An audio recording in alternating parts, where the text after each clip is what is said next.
What's up, guys? My name is Zach, and today I am driving a 2006 Toyota 4Runner. Up front is a 4.0 liter V6, and down below is a 4-speed automatic transmission. Now, I am super excited to be driving this 4Runner for two reasons. First of all, you guys love older Toyota reviews, and so I am here to deliver as many as possible. But the second and more crucial reason is the fact that I have driven this generation of 4Runner before, but it was a pre-facelift V8. This is a post-facelift V6. And so we will be covering the wide spectrum of the 4Runner here today. But if you would like your vehicle reviewed here on the Shooting Cars YouTube channel, you can head on over to my website, zackpreidel.com/submit. It's a quick and easy submission form, takes under a minute to fill out. I come out to you, and a link to that form can be found in the description of all my videos. But let's get back to that 4-liter V6, making 236 horsepower.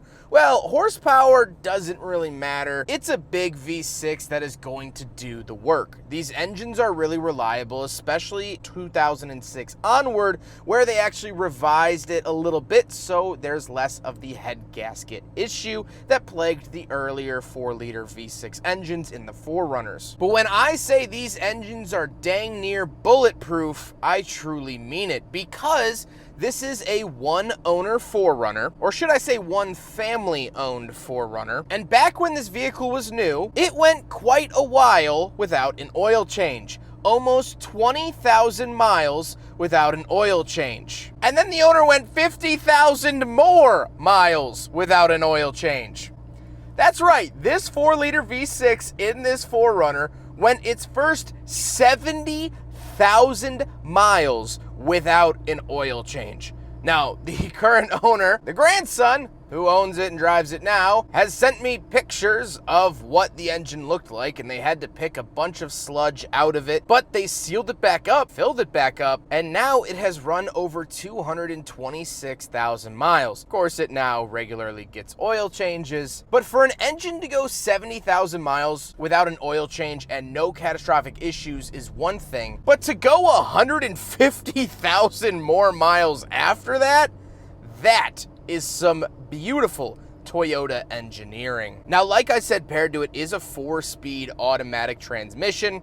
It's fine, it's doing the job, and 4 speeds were pretty run-of-the-mill in this era, so nothing too crazy. Last but not least, this is 4-wheel drive, and we'll talk about how to select that a little bit later on. As well as you might notice, this does have a Bilstein suspension lift kit, along with a 2-inch body lift, so it does sit a lot higher than a stock 4Runner would. So how does it feel to drive an 06 4Runner V6? I'll be honest with you, I don't notice a whole lot of difference between this and the V8. Now, it's been almost 2 years since I've driven the V8 version, so it's not a side-by-side comparison, but from what my memory serves, it's a pretty similar driving experience. Now, of course, that lift kit does add a little bit of swaying in how the 4Runner drives. It has a higher center of gravity, it's got the bigger, chunkier tires, so your 4Runner might drive differently, but this is a sort of more heavier piece of machinery, and what I mean by that is that it's not very friendly to drive, it's not very forgiving, but it works, and some would argue that's the most important thing a car can do. With that stuff out of the way, let's talk about the interior. Well, in front of me, I have 3 gauges. Off to the left is my tachometer, in the center is my speedometer,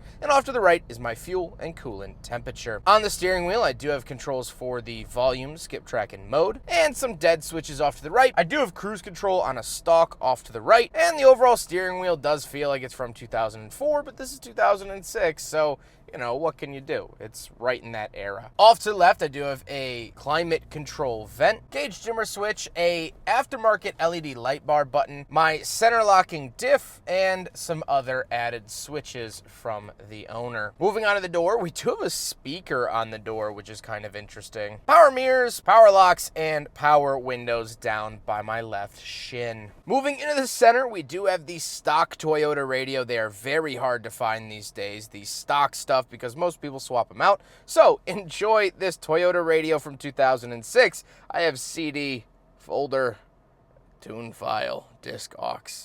Yeah, you know, some stuff. Then we do have a little digital readout. This will show you several different things like your range, the time, outside temperature, and what the climate controls are doing, which are controlled by these giant knobs down below. They're not very intuitive, they're not very friendly, and I can't figure out what they do at a quick glance. Now, obviously, it's not too hard to figure out, but for quick reference, it's not the best, and I don't love it, but hey, that's okay. Off to the left, we do have two interesting switches. So up above, we have our rear window switch. So 4Runners, since their conception, have always had rolled down rear tailgate windows.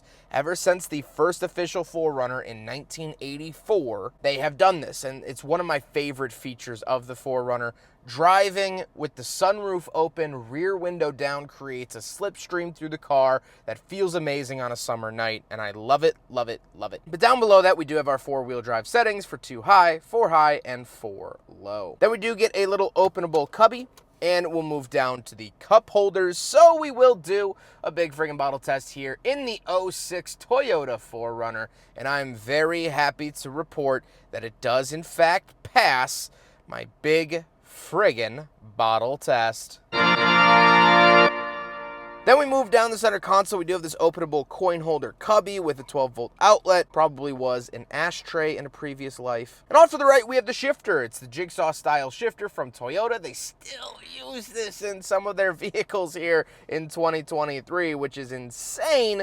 But, you know, if it ain't broke, don't fix it. And then we do have our hill descent control button. Then we do get a center console, which you could flip out this like pad if you want more flat storage area, which is kind of interesting. And then you can fold up and open the entire center console. The seats are cloth. They're sort of like rugged, active cloth, I guess I would say, but they're not very impressive. Again, V6 towards the base, not well optioned, and that's very evident here with the seats. And they are power, which is very nice to see. However, speaking of seats, we do have back seats, so let's go do a back seat review. All right, so we're in the back of the 2006 Toyota 4Runner V6, and a couple of things to note. First of all, this is just a strap going left to right. This is not factory in the 4Runner, but knees not hitting the seat in front of me, head not hitting the ceiling, and there are only 2 rows in this particular 4Runner. Now, you could find them with 3 rows at the time.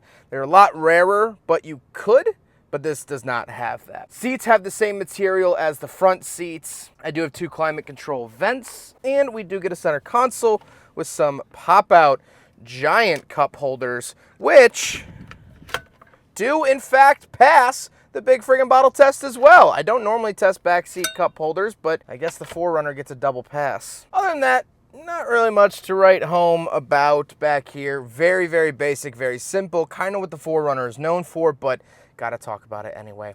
Let's hop out. We'll take a quick look at the trunk and cargo space, and then we'll talk about the looks. All right, so we're on the back of the Toyota 4Runner. One of my favorite things, key right here.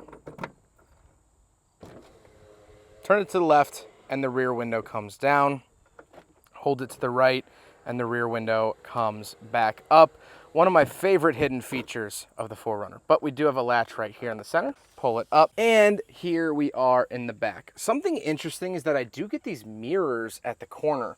Not really sure how helpful they are, but tons of little cubby storage space. There we go, things like that. A 3rd row could go here if necessary. Maybe these are covering up where the seat belts would go, but tons of storage options around the back of the 4Runner. But one thing to mention, but this is the downside of these 4Runners, and we'll talk about it later, but here's an up-close look. Now we gotta talk about the looks, and obviously this has been relatively modified with the front grille, the lift, suspension, tires, things like that, and of course the roof rack, stickers, and all of that. Altogether, make this look pretty different than what it normally would. However, I am a fan of this, and honestly, with just swapping out the grille, makes this look so much more modern because they haven't really changed the design of the 4Runner in a very long time. And so, if you do want to update your 4Runner, just put a different grille on it and send it for the next 25 years until something else changes, which is always fun to see stuff like that. I also feel like I just don't see many 4Runners in white. I don't know why. In my head, they're always red or silver. I don't know if that's just my own stupid brain or what, but it's refreshing to see one in a white color. I know Toyota's white in this era was not very durable, but that's okay. With all of that being said, let's get on to my final thoughts. What do I think driving a 2006 Toyota 4Runner V6? Well, in contrast to the V8 that I drove, here's the V8 that I drove on a rather chilly fall afternoon years ago, I honestly don't notice much of a difference besides the fact that that was a lot more of a luxury vehicle than a hardcore off-roader, and that's not necessarily a bad thing. It just had a different vibe to it. It had nicer seats and was a little bit cushier, had the side rails on it, you know, that sort of thing. But besides that, driving-wise, performance-wise, capability-wise, there's not really much difference between the V8 and the V6. So if you're on the fence and the V6 has lower mileage than a V8 or vice versa, go with whatever's going to have the lowest mileage or fit your budget. You're going to be fine. They're both reliable engines. And that's another fantastic thing, is that both of these engines dang near have Michelin stars from Toyota. It's either this, the 1GR-FE, or you move up to the 2UZ-FE, which is synonymous with Toyota reliability. So you can't really go wrong in terms of engine choice. But my big talking point I wanted to mention in this video was the price. These 4Runners carry a mighty, mighty premium. Even on the aftermarket, they are expensive, and they hold their value even well above 200,000 miles. Why is that? Well, as I mentioned at the beginning with the engine, it's doggone reliable. Going 70,000 miles without an oil change and still running today is insane. And no modern engine, in my opinion, could do that same feat. And people know that. There's also not many natural competitors to the 4Runner. Of course, there's like the Land Cruiser, also by Toyota. But Honda didn't really have an answer in this era. They had the Pilot, but no, that was more of an on-road SUV. Mazda most certainly didn't. Nissan, maybe the Xterra? The Xterra was a pretty good competitor to this, but those didn't seem to hold up nearly as well as these. And so 17 years later, it's not only the #1 name in town, it's kind of the only name in town that's left, or left standing, I should say. And so this vehicle reminds me of the snow cone place in my town. In my little town, they opened up a snow cone stand about 2 or 3 years ago.